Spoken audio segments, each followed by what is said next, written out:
In the 1940s, scientists set out to study why some dates seem to cause uncontrollable sneezing. They discovered a specific compound in the fruit that triggered this bizarre reaction in some individuals. As they conducted tests, laughter erupted in the lab when one researcher sneezed so violently that he knocked over the fruit basket.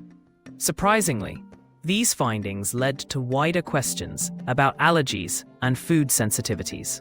This curiosity shook the fruit industry, as suddenly, sneezing dates became a topic over dinner tables worldwide.